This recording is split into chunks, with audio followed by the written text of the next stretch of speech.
అందరికీ మన ప్రభువును రక్షకుడైనటువంటి యేసుక్రీస్తు వారి పేరిట మరొకసారి ప్రేమపూర్వకమైనటువంటి వందనాలు. ప్రియులారా, మరి దేవుని యొక్క మహాకృపను బట్టి మనందరికీ బాగా తెలిసినటువంటి ఒక మాట, ప్రతి ఒక్కరు కూడా చక్కగా నేర్చుకునే మాట. క్రిస్టియానిటీలో ఏ రెఫరెన్స్ తెలిసినా తెలియకపోయినా ప్రతి ఒక్కరికి తెలిసినటువంటి మాట ఏంటంటే, దేవుడు లోకమును ఎంతో ప్రేమించెను. అంటే లోకము అనగానే ఏదో కూరగాయ మొక్కలో లేదంటే ఆకుకూర మొక్కలో కాదు. లోకము అనగానే దేశం అంటే మట్టి కాదోయ్, దేశం అంటే మనుషులోయ్.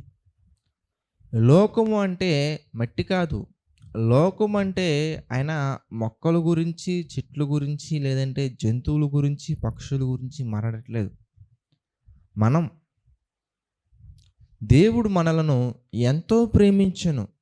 ఎంత ప్రేమించారయ్యా, మనల్ని ఎంత ప్రేమించారయ్యా అని మనం ఆలోచిస్తే, ఎంత ప్రేమించారు అనటానికి, ఆయన గొప్ప ప్రేమను మనం తెలుసుకోవటానికి, ఆ త్యాగం, ఆ ప్రేమలో ఎంత త్యాగపూరితమైనటువంటి ప్రేమ ఉంది, ఆ ప్రేమలో ఎంత కరుణ ఉంది, ఆ ప్రేమలో ఉన్నటువంటి ఆ లక్షణాలను వివరించే ప్రయత్నం చేద్దామని మనం ఒకవేళ సాహసం చేసినట్లయితే కనుక, ఒకవేళ సాహసం చేసి ప్రేమను మొత్తాన్ని నేను వర్ణించేస్తాను, దేవుని యొక్క ప్రేమను మొత్తాన్ని నేను ఎక్స్ప్లెయిన్ చేస్తానని ఒకవేళ మనం కనుక సాహసం అని చెప్పాలి. ఎందుకంటే దేవుడు నాకు ఇచ్చినటువంటి అనుభవాన్ని బట్టి, దేవుడు నాకు ఇచ్చినటువంటి ఈ యొక్క అనుభవాన్ని బట్టి, సేవలో నేను వెళ్తున్నప్పుడు నాకున్నటువంటి అనుభవాన్ని బట్టి, ఆకాశం లేదంటే ఈ భూలోకం రెండు కలిపితే ఎంత పుస్తకం ఉంటుందో అంత పుస్తకం మనం తీసుకొని,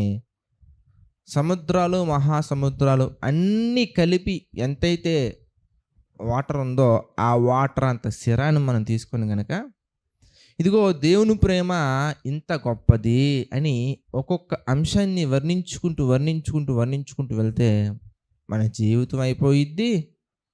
ఒకవేళ జీవితం ఆగకపోతే కనుక, జీవితం ఆగకుండా మనం ఇంకా బ్రతుకున్నామంటే కనుక, ఆ పుస్తకాలన్నీ అయిపోతాయి, లేదా సిరా అన్న అయిపోతుంది. ఏదో ఒకటి అయిపోతాయి, కంప్లీట్ అయిపోతాయి. కానీ దేవుని ప్రేమను పరిపూర్ణంగా వర్ణించడం అనేది జరగదు. ఎందుకంటే ఆ ప్రేమను మనం ఎన్ని కోణాలలో చూస్తే అన్ని కోణాలలో మనకి కొత్తగానే కనబడుతూ ఉంటుంది, అన్ని కోణాలలో మనకి కన్నీళ్ళు తీసుకొచ్చే విధంగా ఉంటుంది. చూడండి, కొంతమంది విశ్వాసులు కానీ, సేవకులు కానీ మాట్లాడుతూ దేవుని ప్రేమను వర్ణించే ప్రయత్నంలో, దేవుని ప్రేమను ఇతరులకు తెలియజేసే ప్రయత్నంలో వాళ్ళకి తెలియకుండానే వారే కళ్ళల్లో కన్నీళ్ళు తెచ్చేసుకొని, నిజమండి, ఎంత గొప్పదండి, అది ఎక్స్ప్లెయిన్ చేయలేమండి, దేవుని ప్రేమ అంత వర్ణాతీతం అండి, నేను ఒక అర్హత లేనటువంటి ఒక వ్యక్తిని. నిజం. ఎందుకంటే దేవుని ప్రేమ మనం ఆలోచిస్తే, రోమిలికి రాసిన పత్రికలో ఒక మాట మనం చూద్దాం. రోమిలికి రాసినటువంటి పత్రికలో మనం చూస్తేనండి, రోమపత్రిక 5వ అధ్యాయం మనం చూస్తే, రోమపత్రిక 5వ అధ్యాయము 8వ వచనం మనం చూద్దాం. అయితే దేవుడు మన ఎడల తన ప్రేమను వెల్లడిపరుచుచున్నాడు. రోమపత్రిక 5వ అధ్యాయము 8వ వచనం మనం చూస్తే, ఎట్లనగా మనం ఇంకనూ పాపులమై ఉండగానే అయితే దేవుడు మన ఫస్ట్ నుంచి చదువుకుందామండి. అయితే దేవుడు మన ఎడల తన ప్రేమను వెల్లడిపరుచుచున్నాడు. ఎట్లనగా మనం ఇంకనూ పాపులమై ఉండగానే క్రీస్తు మన కొరకు చనిపోయిను. ఏమండి, 7వ వచనం కూడా, లేదంటే 6వ వచనం కూడా, 6వ వచనం నుంచి మనం చూస్తే, ఏలయనగా మనం ఇంకా బలహీనులమై ఉండగా క్రీస్తు యుక్త కాలమున భక్తిహీనుల కొరకు చనిపోయాను. ఏముంటుందండి భక్తిహీనుల దగ్గర? 7వ వచనం మనం చూస్తే, నీతిమంతుని కొరకు సహితము ఒకడు చనిపోవట అరుదు, మంచివాని కొరకు ఎవడైనా ఒకవేళ తెగింపవచ్చును. అయితే దేవుడు మన ఎడల తన ప్రేమను వెల్లడిపరుచుచున్నారు. ఎట్లనగా మనం ఇంకను పాపులుగా ఉండగానే యేసుక్రీస్తు వారి బలియాగం అనేది కోట్లు కోట్లు ఇస్తామని, లేదంటే నీ దగ్గర దశమ భాగాలు తీసుకుందామని, లేదంటే నీ దగ్గర ఏవో తీసుకుందామని కాదండి. కొంతమంది ఎంత ప్రౌడ్గా తల పైకెత్తి అడుగుతారంటే చర్చిలో ఒకవేళ కానుకలు ఇచ్చినప్పుడు ఏంటో సాధించేసినట్టు ఫీల్ అయిపోతుంటారు. నువ్విచ్చే ఆ కానుక కోసం కాదు ఆయన చేసింది అదంతా, లేదా మనం ఇచ్చే ఎంతో చేస్తూ ఉంటారండి కొంతమంది, డొనేషన్స్లా చేస్తూ ఉంటారు చర్చెస్కి వాటికి వీటికి చేసి ఎలా ఫీల్ అయిపోతుంటారంటే ఏదో సాధించేసినట్టుగా అయిపోతూ ఉంటారు. కానీ అది రూపాయి అవ్వచ్చు, ₹1,00,00,000 అవ్వచ్చు. నీ దగ్గర నుంచి దేవుడు కోరుకుంటుంది క్యారెక్టర్. ఆ క్యారెక్టర్ బాగుంటే నువ్వు ఎలాగో దేవుని కొరకు కానుకలు ఇస్తావు. కానీ కొంతమంది కానుకలు ఇచ్చేసి క్యారెక్టర్ బాగుందని ఫీల్ అయిపోతుంటారు. మనం పరిశీలించుకోవాల్సినటువంటి విషయం ఏంటంటే, నీ కొరకు, నా కొరకు, మనందరి కొరకు మనం గొప్పవారిగా ఉన్నప్పుడు దేవుడు తన ప్రేమను వెల్లడపరచలేదు. మనం ఇంకను పాపులుగా ఉండగానే, నీతిమంతుడు లేడు, ఒక్కడు లేడు అన్నటువంటి పరిస్థితుల్లో, ఎవ్వరూ కనిపించని ఆ పరిస్థితుల్లోనే ఆయన మన కొరకు తన కుమారుణ్ణి బలిగా ఇచ్చారు. యేసు ప్రభువారు మనందరి నిమిత్తము మరణించారు, మనందరి నిమిత్తం సమాధి చేయబడ్డారు, మనందరి నిమిత్తం తిరిగి లేచారు, పునరుద్ధానుడై తిరిగి లేచారు ఆయన. Such a great things. ఇంత గొప్ప ప్రేమ మనుషులు ఆలోచించినట్టుగా, లేదా మనుషుల మధ్యలో కొన్ని ప్రేమలు మనకు కనబడుతూ ఉంటాయండి. పెళ్ళైన కొత్తలో ఉంటుందండి భార్యకి భర్తకి మధ్యలో ప్రేమ. నిజంగా దేంతో వర్ణించాలనగానే చాలా పోయిట్స్ కూడా ఉంటాయి. పాలు తేనెల్లా ఉన్నారని, లేదంటే కనుక ఇంకా రకరకాల వర్ణాలు మనకి బయట కనబడుతూ ఉంటాయి పోయిట్స్. నిజమే, పెళ్ళైన కొత్తలో వాళ్ళు చాలా అద్భుతంగా ఉంటారు, చాలా మంచి ప్రేమను కలిగి ఉన్నట్టుగా మనకు కనబడుతూ ఉంటారు. కొంతమంది జీవితాలు, కొన్ని జంటలు మనం గమనించినప్పుడు ఒక 3 months తర్వాత, లేదా ఒక 1 year తర్వాత, ఒకప్పుడు చాలా గాఢంగా ప్రేమించుకున్నటువంటి వాళ్ళిద్దరి మధ్యలోనే గలిబిలి ఎలా ఉంటుందంటే, ఆయన గురించి నా దగ్గర మాట్లాడకండి, ఆ అమ్మాయి గురించి నా దగ్గర మాట్లాడకండి అంటారండి. అంటే వాళ్ళిద్దరి మధ్యలో ఏం జరిగింది ఇంతకీ అంటే మనస్పార్థలు. ఎలాంటి మనస్పార్థలు ఇంతకీ?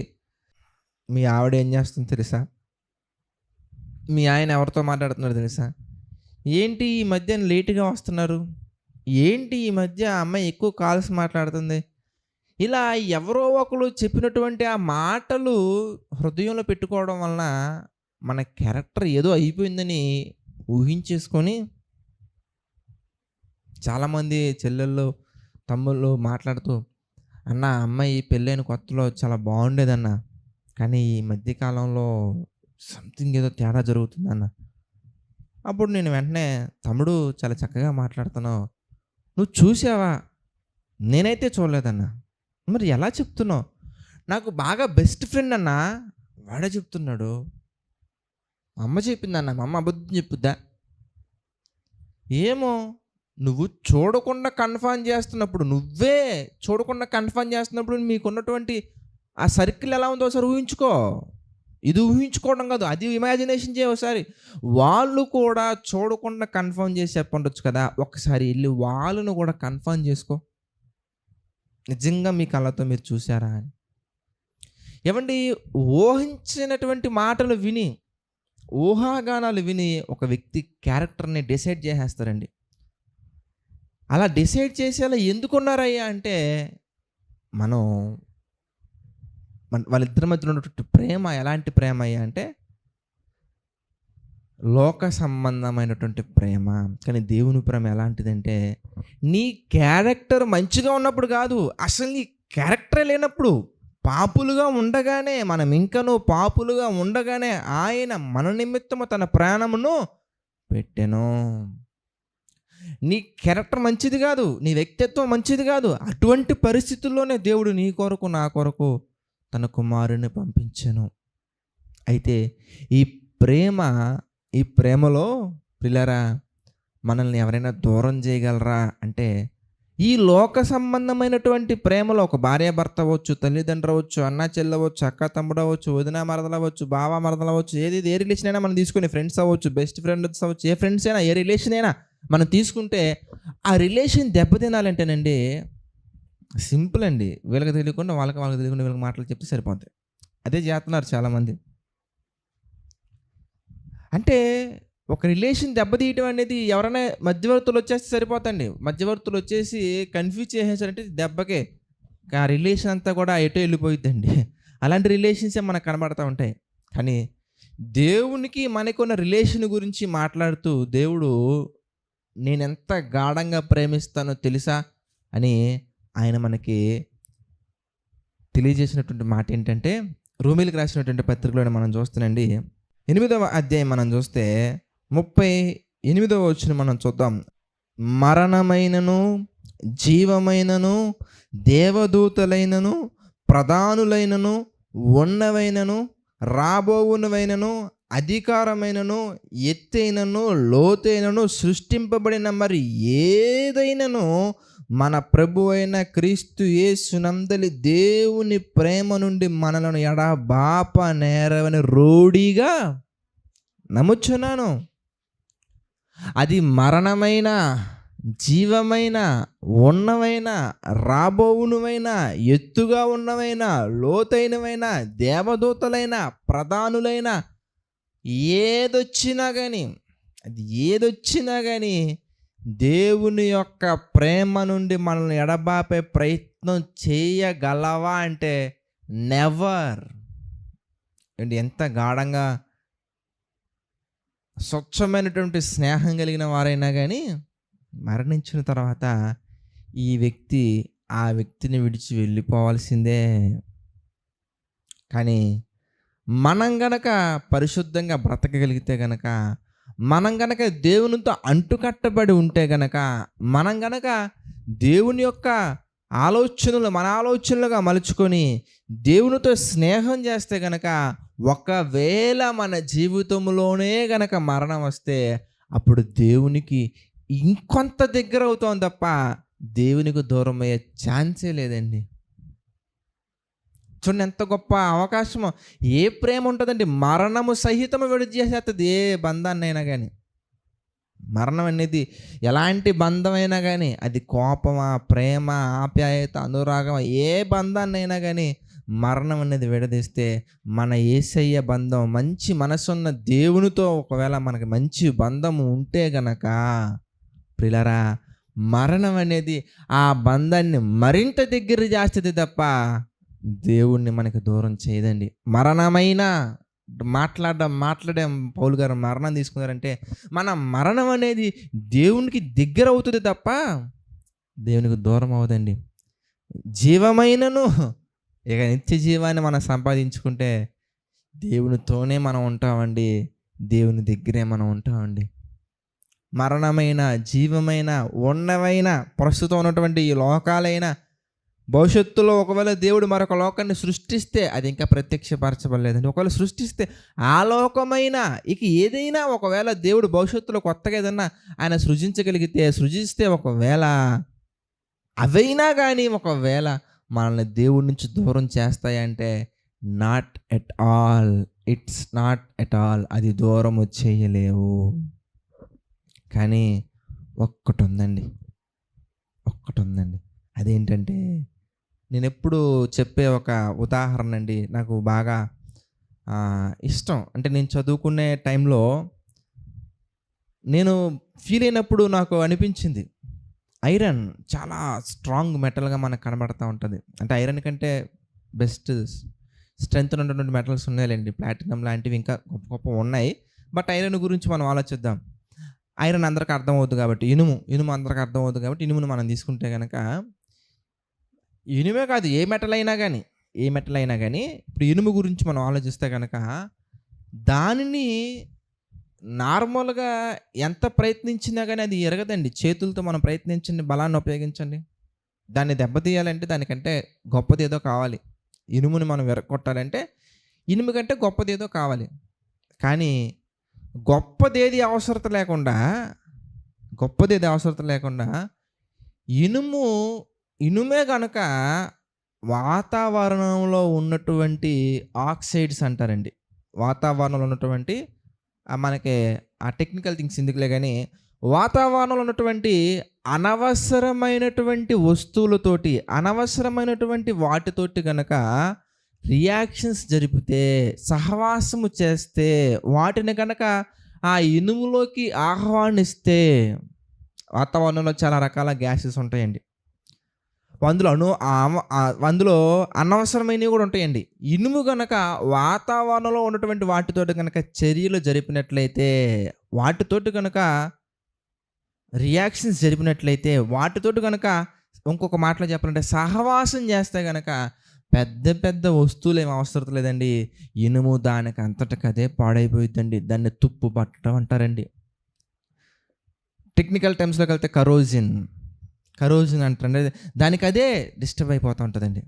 అదేవిధంగా ప్రియులారా, దేవునితో మనకున్న సంబంధం ఆయన కోణంలో మనం ఆలోచిస్తే అది మరణమైన, జీవమైన, దేవదూతలైన, ప్రధానులైన, అధికారులైన, ఉన్నవైన, రాబోవునవైన, ఎత్తైనవైన, లోతైన ఎంత గొప్ప వచ్చినా కానీ ఆయన కోణంలో నుంచి మనం ఆలోచిస్తే ఎడబాప నేరవు. కానీ మన గురించి మనం ఆలోచిస్తే ఆ ఐరన్ మెటల్ ఏ విధంగా అయితే గనక అనవసరమైన వాటిని తనలో ఏ విధంగా తెచ్చుకుందో, అదే విధంగా మనం కూడా మన జీవితంలో అనవసరమైనవన్నీ తెచ్చి మన హృదయంలో పెట్టుకుంటే, అనవసరమైనవి తెచ్చి మన మైండ్లో పెట్టుకుంటే, అనవసరమైనవి తెచ్చి మన జీవితంలో కనుక మనం వాటికి రెస్పాండ్ అయితే గనక మరణము కూడా విడదీయలేనటువంటి దేవునితో ఉన్న చక్కటి బంధాన్ని మన మనస్సు దెబ్బతీసేస్తుంది. ఆలోచించండి ప్రియులారా, మన ఆలోచన దెబ్బతీస్తుంది. ఆలోచించండి, జీవము సహితము దేవునికి దగ్గర చేసే గొప్ప రిలేషన్ని ప్రియులారా,